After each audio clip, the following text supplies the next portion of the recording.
સુરત શહેરમાં છેલ્લા 2 દિવસથી વરસતા વરસાદે સુરત મહાનગરપાલિકાના ભારતીય જનતા પાર્ટીના ભ્રષ્ટ શાસનની પોલ ઉગાડી પાડી છે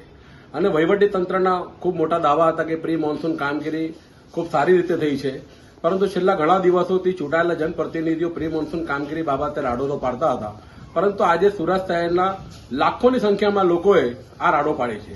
અને જે લોકોને અસરગ્રસ્ત થયા છે આ ખાડી પૂરના પાણી હોય કે રસ્તા પર જે ડ્રેનેજની સમસ્યાથી જે ઉભરાયેલા પાણી હોય એનાથી જે લોકો ત્રાસી ગયા છે એના માટે ભારતીય જનતા પાર્ટીનું કુશાસન જવાબદાર છે. સુરત મહાનગરપાલિકામાં જે દરેક ટેન્ડરની અંદર દરેક કમિશન નીતિ જે છે ભારતીય જનતા પાર્ટીના શાસકોની, એ શાસકોની નીતિ અને અધિકારીઓની બેદરકારીના પરિણામે આજે સુરતના લાખો લોકોને આ